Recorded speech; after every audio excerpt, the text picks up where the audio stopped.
Thanks for listening to this extra episode we're doing now of a Vietnam podcast that come out every Sunday. These episodes are designed for YouTube. I've gone over to the dark side, and so you can find these on our YouTube channel. You can see what we're talking about. But thank you for listening to it. I am an OG podcaster. I do love audio. But if you want to go watch the video, go to youtube.com, a Vietnam podcast, and you'll be able to see what we're up to there. Cheers. 762 tons. It's crazy. It's just like a zigzag the whole way. This is how cold it is. Getting wrapped up. Put my neck scarf on. I got my pollution mask, not for the pollution but for the cold air. So, on to Chiang Mai. No helmet. Foreigner with no helmet. We made it to Chiang Rai. So a few things we've noticed that are different between Thailand and Vietnam is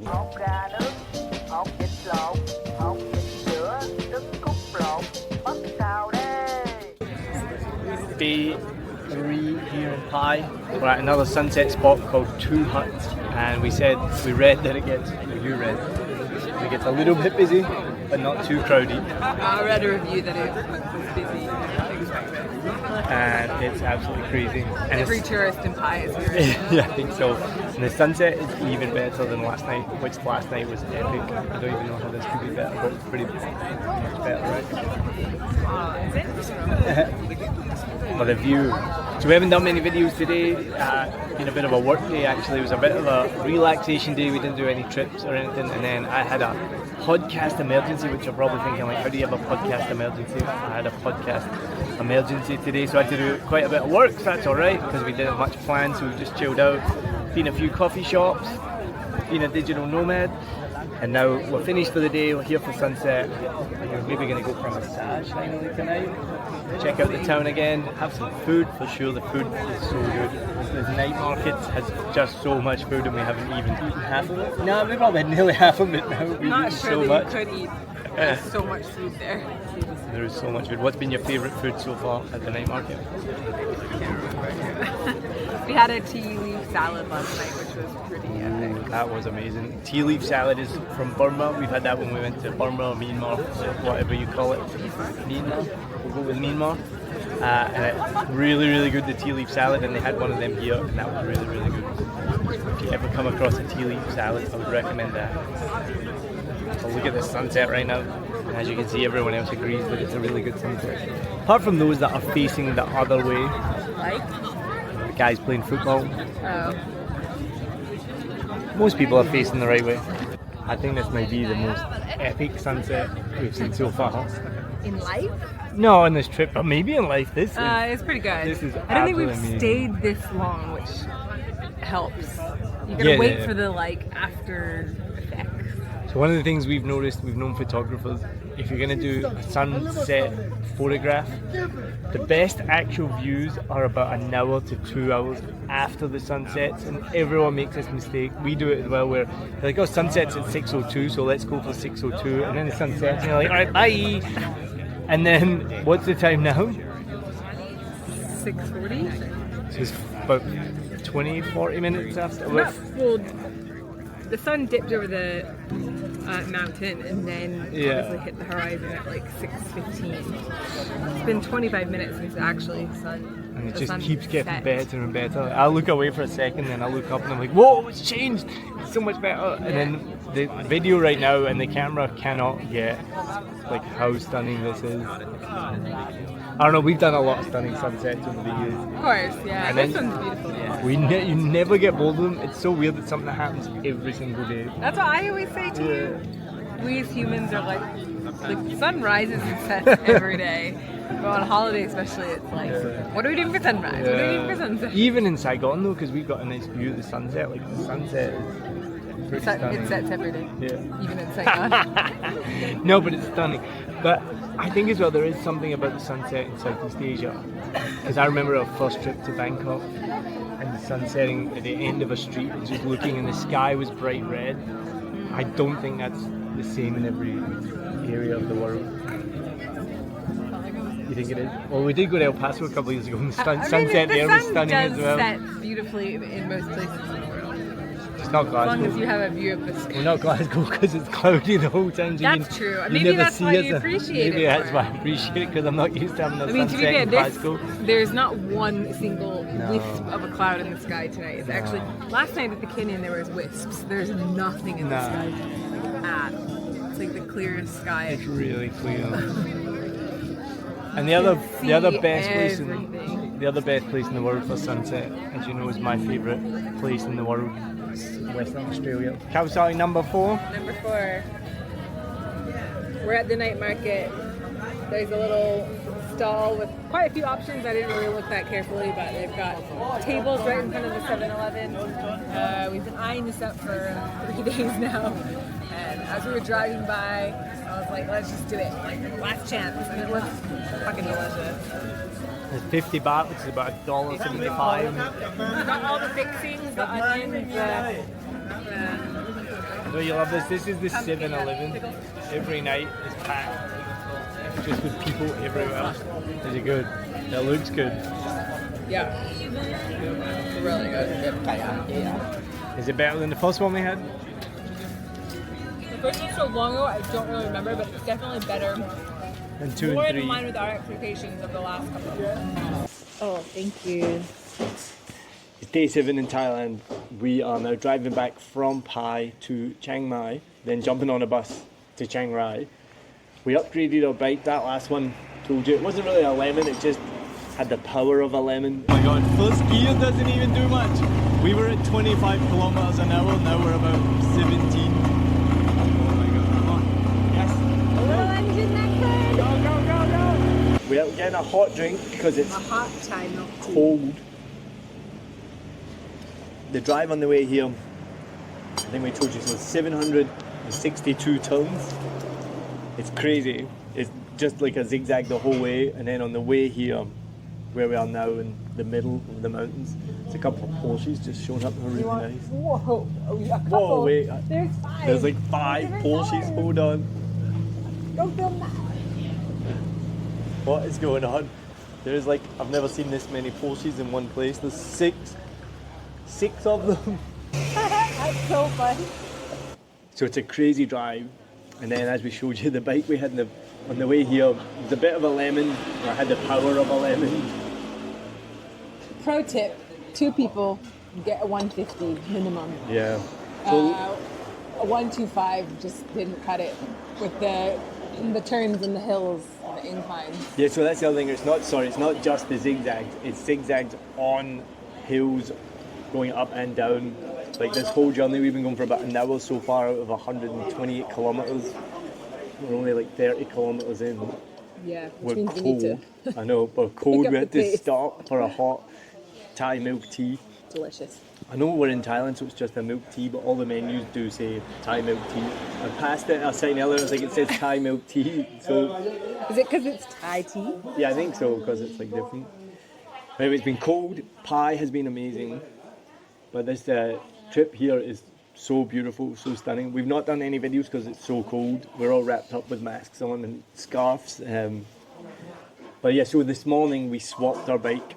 We went to the Aya service, and thankfully they had a bike for us, so we were able to give back our 125 lemon and get a 150 automatic as well. And oh my goodness, what a difference! Like, so this journey in this direction to get here has been so steep and so many curves. So the problem is with the other bike, you could never get any momentum because you always had to slow down, take a curve. Did so much of it in like first and second gear. I honestly think if we'd still had that bike, I don't think we would have made it up that first hill. I don't want to think about it. Which then means that would have like messed up our day completely because we would then have to drive back, get another bike if possible, because the bike place like sells out of bikes really early in the morning. We went for the opening today at like 8 a.m. and everyone was just there like, do you have bikes, do you have bikes? Even yesterday we had people and they're like, no more bikes left. We've seen other people who went to get a bike and couldn't get one, then go to all the other, we passed them in the town like trying to find one. So it would have been really bad. Honestly, we would have had to drive back and I think just get a bus back. So a few things we've noticed that are different between Thailand and Vietnam is one, that you pay extra for ice here. Like an ice drink costs more money. Like Two this prices. place we're in right now is 30 for the Thai milk tea hot and 40 for it being with ice, which is pretty same everywhere, which makes sense because ice costs money, and you look at like in these hot countries especially the amount of ice that gets delivered. Yeah, it's true. Because it's not like you freeze it yourself. I don't even know if they do that in the West, not in a restaurant or a cafe. They would buy the ice, but it's a cost. But in Vietnam, it's not extra for ice at all. They add ice to everything. Yeah, I mean, you go to 7-Eleven or a shop, you can buy a cup of ice, but it's only like $5, $50. I can't remember prices now. $5. Yeah, $5. Well, $5,000. Yeah, $5,000. Yeah, that's fun. 10,000. So it's Not getting even confusing. 10,000. 5,000. Which is like what, 20 cents? Yeah, so that's been a noticeable difference here, which is another thing that makes Vietnam pretty awesome. That like they don't ever charge you extra for ice, which I'm kind of like, you probably should, but don't. Don't watch this video, No, Vietnam. don't do that. Another few things that are different. So obviously in Vietnam they have pictures and posters of Ho Chi Minh everywhere, the father of Vietnam, I guess. I've never really heard him being called that, but I guess you could call him that. Whereas here, Uncle Ho. Whereas here, the king, they have a monarch, and they like love the king. So it's just pictures of the king everywhere, like in the end of roads, in every shop. There's one around here. So it's like same but different, to use a phrase that is used in Thailand, I think. Well, just an obvious one we were talking about on the bike is like they have a completely different script. So in Vietnam, even if you don't speak Vietnamese, you can recognize words because it's familiar Western script. But here, obviously, Thai is a completely different script.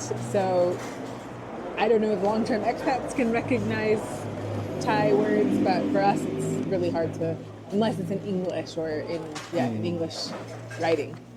We wouldn't be able to recognize or see what things say. It is such a stark difference, right? Because in Vietnam, we don't speak the language much, but we recognize words and you know what it means. And there is also English everywhere in Vietnam. Whereas on the road, like you said, there's a couple of signs that are all in Thai. And so even in Vietnam, we can kind of understand the Vietnamese on the road signs because we've seen them so much. So we know that it means slow down or whatnot. Whereas here, so that's a big difference. I don't know if you can see that, but it's like pretty indecipherable at first. Like many languages that don't use the English, not the English, sorry, Western script. All right, we're gonna get back on the road because we got to get going to make sure we get our bus, which I'm sure we will, but let's keep going. And then we'll show you some of this road on the way. It's pretty crazy. All right, let's go. This is how cold it is getting wrapped up. I put my neck scarf on. I got my pollution mask, not for the pollution, but for the cold air, because keep my nose a bit warmer. Wrapped up. Adrie's wrapped up. Right, ready to go. So we're at Thingamajiggy Coffee Roastery. We went to Rabbit. Well, we went to Rabbit, but that one's called Thingamajiggy. That is a great word. That's like a Scottish word, is it not? Anyway, we had a quick stop, a half an hour out of Chiang Mai. Had a quick stop at the couple of coffee shops here. Stunning views, like all around here. So, on to Chiang Mai, and then bus to Chiang Rai. One of the things we've noticed, a big difference between here and Vietnam, is the lack of helmets. And I know Hanoi might be different than Saigon, but in Saigon, pretty much everyone wears a helmet. It's questionable for many of them whether they are actually safe because they look like tiny pieces of plastic. But what we've noticed here is a lot of people don't wear helmets at all. I don't know if it's against the law or they just don't do it. And obviously if you go to any local place in Saigon, like District 2 or District 4, you see lots of people driving about without helmets, but generally they're going short distances. You never see anyone on a highway like this or a road like this. Whereas all the time, and especially in Pai, which makes a little bit of sense, driving around the Pai centre and not wearing a helmet, but we saw a lot of tourists, so many tourists just driving about with no helmets on. This woman in front of me that I'm just showing, she has a helmet attached to the back of her bike, but is driving down a 2-lane highway without wearing it. So that always just absolutely baffles me when someone would not wear a helmet. But there you go, there's another difference between Vietnam and Thailand. No helmet, no helmet. Foreigner with no helmet, no helmet. So I just asked ChatGPT, and it is mandatory for both the passenger and the driver of motorbikes to wear a helmet. They obviously don't enforce it here because so many people don't do it. We're on the bus to Chiang Rai, from Chiang Rai. Those names are not confusing at all, like Hanoi and Hoi An. Yeah. Which are constantly mixed up. Literally one letter. We made it to Chiang Rai. Pretty nice view to start, these pink neon trees. So the bus journey was pretty uneventful. There was one part where I thought the bus was going off the side of the road. I think you might have been sleeping for that part. It seemed to hit the rumble strips, which was a bit scary. Oh, are you talking to me? Yeah. Oh, really? Well, apart from that, it's fine. One thing though Adrie had read, thankfully, is it's freezing on the bus. They have the aircon blasting, so luckily we took our jackets. If you're ever getting the bus, make sure you bring warm clothes because they will blast the aircon. You get free snack, free water. Don't think they gave free Wi-Fi. I didn't even look. No, has like nothing like that, but it's good. And we're here in 3 hours, and there's another night market. We've checked in, dropped our stuff off. It's 15 degrees right now, which is 9 degrees less than normal, right? On this day on average. Yeah, usually it's in the high 20s. And every bar we passed so far is outdoor, like open to the air, which means it's going to be cold if we want to have a beer. And we saw someone selling Guinness already, which I'm going to have a Guinness because we don't get Guinness in Saigon on tap anywhere apart from one bar in Hanoi. But one of the best things to do, one of the things to do is go to the clock tower. So we're here at the clock tower, which happens to just be 170 meters from our hotel. And there's going to be a light show in 20 minutes, but I don't think we're going to stand on the street corner. I think we're going to look 20 for minutes. a 7-Eleven. So we're reminded one of the other big differences between Vietnam and Thailand is it kind of smells bad here. It's like that in Bangkok when we've been. Chiang Mai wasn't, no, yeah, it was pretty bad there. Pai wasn't too bad. The reason is they kind of have like covered open sewers, if that makes sense. So all the wastewater comes out and it's covered with concrete, but it's not in a pipe as far as I can tell.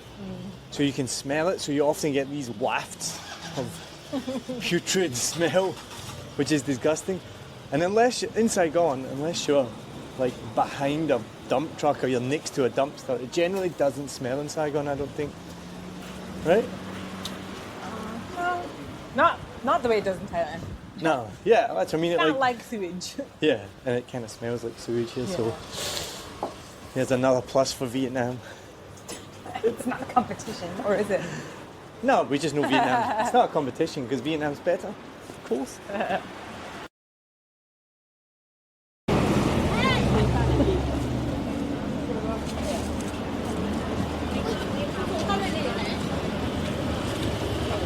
Thing says a traditional Thai monument, like having a Pizza Hut right behind it, right next to it. And then what is that? French cafe. But we read that lots of people, as you can see across there, tourists and locals come out to see this. And it was only built in 2008, which is crazy. It's like not that long ago. I just expect everything you see is like 400 years old. Yeah, it's very pretty. Yeah, it is. Super intricate and ornate. And it's to honour the king. Is that what it was? King Rama the Ninth. Oh, it's starting. So it goes for 10 minutes, which is quite long. Don't worry, I'm not going to film this whole thing for 10 minutes. Oh, there we go, it's starting. Bang on 8 o'clock. It's like clockwork on it. It's kind of weird because the music comes from like over there, not from the clock tower. Even much better from here either. Alright, we've stumbled across a food that we have not had yet before on this trip. One of our favourites. Chicken satay. In fact, chicken satay skewers. Oh, they're cleaner enough. They got more. How many we get? Look, we can get 50 if we want. Oh my god, this looks amazing. Is it like all your hopes and dreams? Mm-hmm. Yeah, such thin pieces of chicken. Like, I don't mean that in a bad way. You have to get some of the cucumber. Mm-hmm. Yeah, some cucumber. They're pretty good. Are you going to feed me one? No. How did you add this stuff to it? I used a skewer. Oh. Easier when you don't have a camera in your hand. It's not that hard. And then use your skewer to get. Right? Mm-hmm. Excellent. So good. Yep. Alright, I gotta go eat some more. We absolutely demolished that. How good was that? Really good. I'm licking the plate. Now I see why they sell them in lots of 50. You could easily demolish 50. We only got 10. We should have gotten 20. But we have more night market to get to. Yeah. All right, let's go to the other night market. Want it? Yeah. Choose beer or night markets. Guinness or night markets. All right, we're going for a Guinness. It's about the same temperature as Ireland. Later, 1 minute later. We just ordered 2 pints of Guinness in each. As if you can get Guinness in less than a pint. But let's see how it travels all the way from Ireland to Chiang Mai. Thank you. Come all the way to Thailand to get a Guinness. Thank you very much. That was pretty damn good. It's been so long I can't remember what it's meant to taste like. But it is very smooth and it tastes really good. It's like proper football term styles to get in and out of the bathroom. Oh, this way. That is amazing. 3 baht, like 1 cent to use the bathroom. It's basically an old football term style. This is our first tom yum soup since we got here, which is one of our favourites. Would you say that? If it doesn't have prawns all the time, it is good. Which we've already said in this video, we think that Thai food is probably better than Vietnamese food. I'll take by that face, it's good. That's what you want on a cold night, though. Well, that's the other reason we got tom yum soup and not pad thai or anything else. It is cold tonight. Woo. Oh, you can warm your... That's too hot for your hands. It's gonna warm your cockles. Let's go. Next week. And then we just stumbled across this. I knew we were coming here. Did you? I'm no archaeologist, as you would know. How the hell do you know that from this? Oh my god. I've been podcasting for years, and the number one tool that helped me become an award-winning podcast producer is the script. No matter whether you're a tech wizard or a beginner like me, the script can help you with everything you need to start your own podcast. If you want to start your own podcast today, download the script. The link is in the show notes. It's my number one recommendation to help you create a podcast easily, smoothly, and it has heaps of AI features that make your podcasting even better. So check it out. Let me know what you think. Let's get back to the episode.